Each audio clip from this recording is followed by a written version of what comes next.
وحشتوني جدا. سألتوني ايه البودر اللي انا بستخدمه. بصوا يا جماعة، انا بجيب شكارة جبس. الشكارة دي انا بجيبها من المخزن. الشكارة دي 33 كيلو. انا طبعا سألت على سينا، وده احسن نوع، ما لقيتش، فبجيب حاجة اسمها الدولية وبرده كويسة. وبجيب ب10 جنيه اسمنت ابيض. المقدار اللي انا بستخدمه، طبعا دي البولة اللي انا بستخدمها. طبعا انا اسفة على هذا المنظر، بس انا حاطة كل حاجتي في المطبخ المتواضع الصغير بتاعي. اللي انا بستخدم قد ايه؟ بستخدم معلقتين اسمنت، معلقتين اسمنت على الكوبايتين الميه، وده احسن مقدار. وعلى كوبايتين جبس، وده احسن مقدار، وده المقدار اللي هو المظبوط والكويس، واللي بيخلي البودر بتاعنا الكونكريت يطلع مظبوط. طبعا زي ما بوريكم، انا الكوبايتين اللي بستعملهم في الميه والجبس بيكونوا كوبايتين شبه بعض، عشان ما يبقاش فيه اي اختلاف في الوزن. هتقولوا لي يا اميره، في ناس بتستخدم من غير كوبايات. ده حقيقي فعلا، في ناس مش بتعاير، في ناس بتحط كميه ميه معينه وتفضل تحط الجبس لغايه ما تلاقي الجبس مش الميه مش بتشربه ويفضل على السطح كده على الوش. يبقى هو كده تمام، المقدار كده يبقى تمام وصح. والفكرة دي صح جدا على فكرة، ما بقولش ان الفكرة دي غلط ولا اي حاجة. بس انا عشان كنت حد بشتغل ريزن قبل كده، فكنت بستخدم ميزان وكوبايات، فتقريبا الموضوع لسه مأثر عليا. فعشان كده انا برضو بستخدم في كونكريت برضو الكوبايات.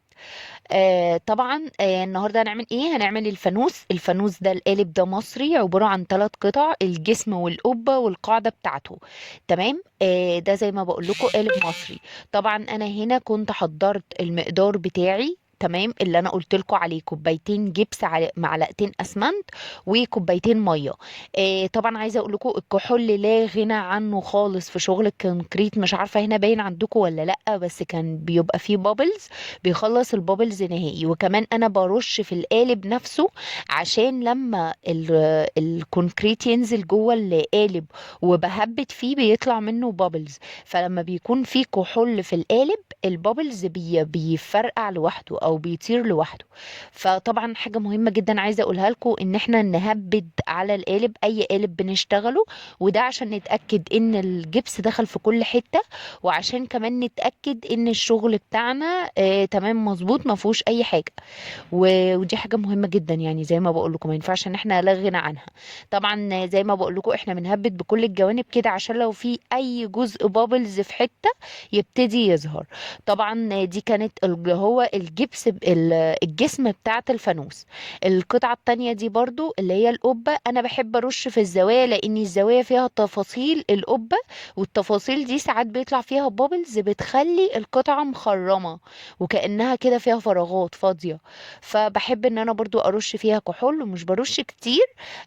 انا بس الازازه اللي معايا معلقه، فعشان كده باين ان انا رشيت كتير، لكن انا برش كميه بسيطه جدا، لان الكحول اللي بيأثر في الكونكريت عايزه اقول لكم، وبيسيب علامه كمان.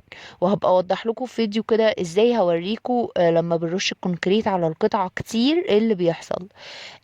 طبعا انا حسيت ان معايا بودر كتير، كونكريت كتير، يعني عملت كمية كتير. فبدأت ان انا احط حبة في قالب المفكر. يعني حاولوا دايما كده يكون عندكم قالب فاضي، تعملوا حسابكم كده ان لو الشغل بتاعكم كتير تفضوا فيه حبة.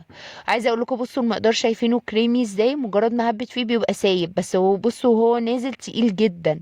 بس خلي بالكم، لاني المقدار لما بيكون كده بينشف بسرعة، فانتوا لازم تصبوا بسرعة وتسرعوا ايديكوا. وزي ما بقول لكم ان احنا لازم نخبط في القطعة، اي قطعة بنشتغلها، وده عشان نتأكد ان الكونكريت او البودر اللي هو الاسمنت والجبس دخل في كل حتة. وطبعا دي اللي هي القاعدة بتاعة الفانوس. انا بحبها قوي القطعة دي الصراحة، ولا بتغلبني في الصب، ولا بتغلبني في ان هي تخرج من القالب، ولا اي حاجة الصراحة. فالموضوع حلو الصراحة، يعني مع القطعة دي بس. لاني الصراحة في قوالب كتير جدا مش مريحة، ولا قوالب مصرية ولا قوالب مستوردة، بتبقى عشان القطعة تطلع منها بتطلع بطلعان الروح تقريبا. عايزه اقول لكم ان ان بنوتي الصغنطوطه هي اللي كانت بتصورني. فطبعا اسفه لو انتوا شفتوا اي اشكال غريبه كده في الفيديو، بعتذر لكم، بس انتوا عارفين تصوير الاطفال بيكون عامل ازاي. هنا بقى انا بوريكم ان احنا خلصنا كده الفانوس والمفكر، وهستناكم في فيديو جديد. ما تنسوش تعملوا لايك واشتراك لو انتوا وصلتوا لغايه هنا، يا ريت يعني، فضلا وليس امرا. انا هنا بقى كنت فاكره، انا كنت حاطه التليفون بزاويه وفاكراه بيصور، ما رضيتش اعتمد على بنتي تاني، بس للاسف طلع ما بيصورش. فانا هنا بوريكم ان الثلاث قطع دي الجسم بتاع الفانوس اللي قلت لكم عليه جسمه، دي القطعه اللي طلعت من النص، ودي القبه، ودي القاعده اللي بقول لكم اللي بحبها جدا اهي برضو طلعت، والقبه بتاعته. وطبعا المفكر برضو للاسف ما تصورش. ده برضو شكله بعد ما طلع، الحمد لله طلعناه سليم وما كانش فيه اي بابلز ولا اي حاجة، وكان بيلمع كده من كتر حلاوته. اتمنى يكون الفيديوهات بتاعتي بتفيدكم، ولو حابين تسألوا عن اي حاجة اكتبولي في الكومنتات، انا بقرا اي كومنت انتوا بتسيبوه. واتمنى عددنا يزيد في القناة وكل الفيديوهات تعجبكم. استنوني في فيديو تاني. باي باي.